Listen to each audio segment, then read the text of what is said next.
नमस्कार, आप देख रहे हैं सिटी संगम न्यूज और मैं हूं ज्योति। श्री राघव चड्ढा। सर, आमतौर पे देखा जाता है 20 मिनट्स। सर, आमतौर पे देखा जाता है कि जब भी वित्तीय बजट देश में प्रस्तुत किया जाता है तो देश के कुछ वर्ग उस बजट से खुश होते हैं और कुछ वर्ग उस बजट से निराश होते हैं। लेकिन इस बार सरकार ने वो अचीव कर लिया जिसे अचीव करना संभव ही नहीं था। इस सरकार ने इस बजट से लगभग देश के हर वर्ग को निराश किया।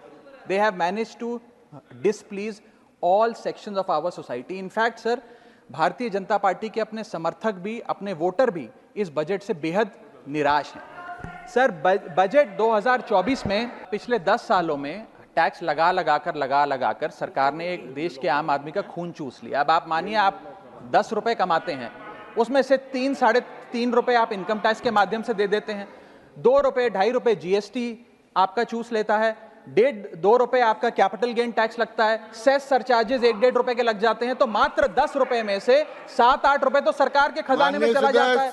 तो आम इंसान को मिलता क्या है, आम आदमी को मिलता क्या है?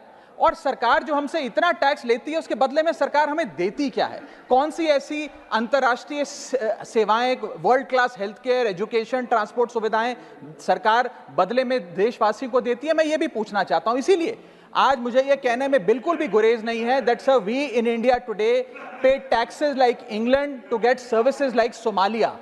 सर मैं अपने इस भाषण को सर 2 भाग में बांटूंगा। पहले भाग में मैं सर सरकार की इतनी दुर्दशा 2024 के चुनावों में क्यों हुई और आज की आर्थिक स्थिति क्या है उस पर बात करूंगा और दूसरे भाग में कुछ सुझाव भी सरकार को दूंगा।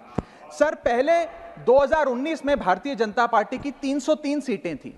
देश की जनता ने उन सीटों पर 18% जीएसटी लगाकर इनको 240 सीटों पर ला खड़ा किया।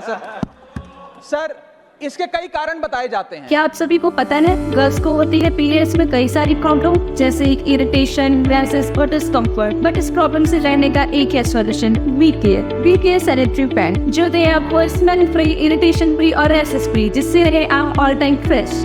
वी केयर, जो करे आप केयर।